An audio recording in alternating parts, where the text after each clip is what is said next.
भगवान श्री कृष्ण कहते हैं, हर दुख से मुक्त होना चाहते हैं तो हमारे इन बातों को जरूर फॉलो करें। वीडियो को लाइक और चैनल को सब्सक्राइब कर दे।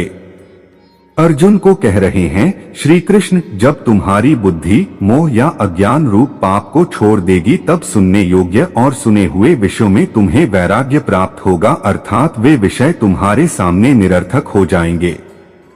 जिस शब्द का उपयोग करते हैं कृष्ण, वो है निर्वेद।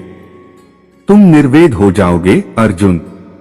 तुम्हारे मन से मोह और अज्ञान जब हटेगा तो जितनी सुनी सुनाई बातें हैं इनके पाश से तुम मुक्त हो जाओगे।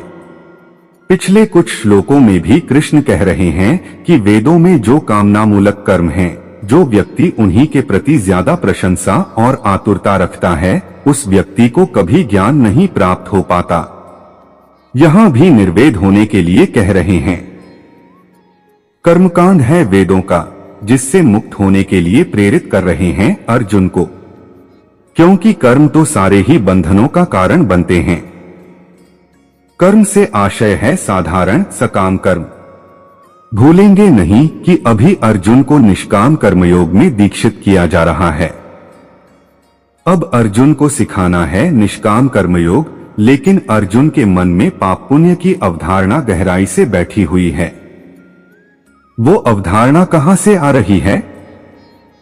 वो अवधारणा श्री कृष्ण देख पा रहे हैं कि वेदों के कर्मकांड से आ रही है, और वही जो कर्मकांड का भाग है वेदों का, वो जनसामान्य में संस्कृति बनकर प्रचलित हो गया है।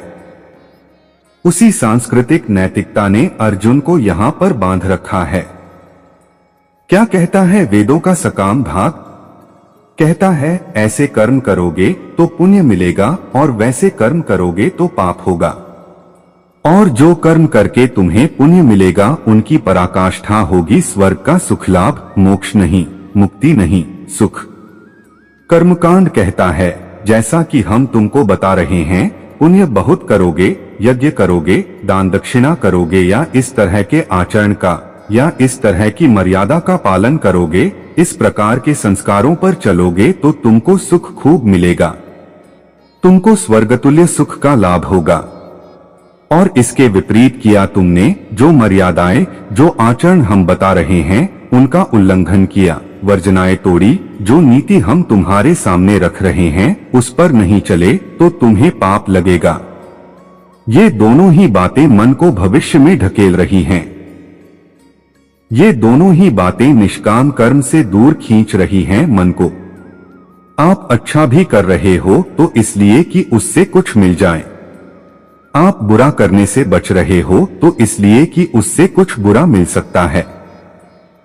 अब ये बातें साधारण नैतिकता के तल पर उपयोगी हो सकती हैं, एक सामाजिक व्यवस्था बनाए रखने में उपयोगी हो सकती हैं, पर जब विशुद्ध धार्मिकता माने आध्यात्मिकता की बात आती है तब इन बातों का कोई मूल्य नहीं है।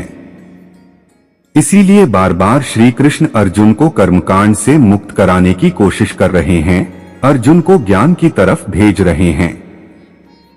और इन दोनों बातों में देखिए बहुत अंतर है। कहने को ये दोनों ही चीजें वेदों में ही उल्लेखित हैं, कर्मकांड भी और ज्ञान मार्ग भी, लेकिन इन दोनों में अंतर जमीन और आसमान का है। सिर्फ इसलिए कि ये दोनों ही वेदों के अंतर्गत आते हैं, इनको हम एक नहीं मान सकते। इनमें बहुत कम है जो साझा है। समझ में आ रही है बात?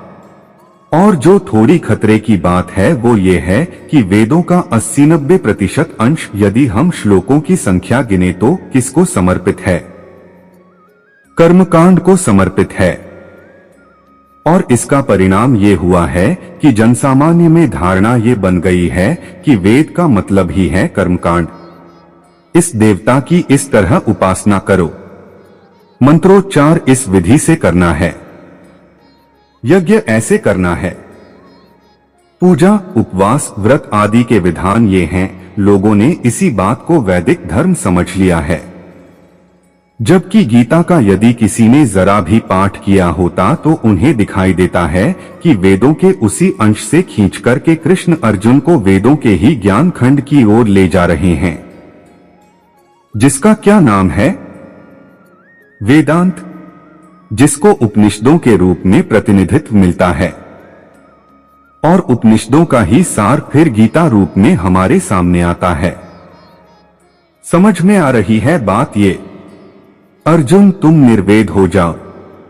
विद माने वो सब कुछ जो तुमने अभी तक पढ़ा लिखा है, वो सब कुछ जो श्रुति के कर्मकांड ने तुमको सुझाया है, तुम्हें उससे मुक्त होना पड़ेगा, क्योंकि वहां पर बात सारी कामना पूर्ति की है, और जो कामना पूर्ति के मार्ग पर लगा हुआ है, जैसा कि पहले के श्लोक में कृष्ण हमें कह रहे थे, ज्ञान कभी उसको समझ में नहीं आता।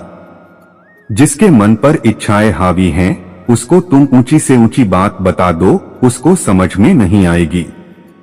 तो कोई ऊंची बात बताने से पहले और बताने के साथ साथ फिर आवश्यक हो जाता है कि सुनने वाले के मन में सकामता को लेकर के जो धारणाएं बसी हुई हैं, उनको उखाड़ा जाए, उन्हें खंडित किया जाए। इसलिए श्री कृष्ण को यहाँ पर कहना पड़ रहा है कि अर्जुन, तुम निर्वेद हो जाओ। पहले भी बहुत बार बोला है, आगे भी बोलेंगे, क्योंकि जहां कामना है वहां मोह और अज्ञान है, और मोह और अज्ञान है तो अर्जुन कैसे लड़ेगा?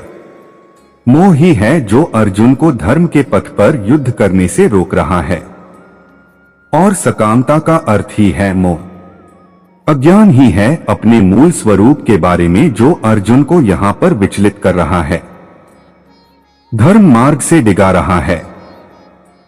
तो कृष्ण को वो कारण तो नष्ट करना पड़ेगा न, जिसने अर्जुन के मन में मोह की स्थापना करी है। वो कारण क्या है? वो कारण है जनसंस्कृति, जिसने उस समय भी और आज भी वैदिक धर्म के अनुयायियों में ये बात डाल दी थी कि धर्म का अर्थ है किसी ऊंची शक्ति के सामने खड़े हो जाना और कामना पूर्ति की मांग या प्रार्थना करना। यही धारणा तब चल रही थी, यही धारणा आज चल रही है। और उस ऊंची शक्ति से अगर तुम कामना पूर्ति की मांग कर रहे हो, तो फिर इस ऊंची शक्ति ने जो नियम बनाए हैं, तुम्हें उनका पालन करना पड़ेगा। नहीं तो फिर वो शक्ति तुमसे पूछेगी अप्रसन्न होकर कि जब तुम मेरे बनाए नियमों पर नहीं चलते तो मैं तुम्हारी इच्छाएं पूरी क्यों करूं?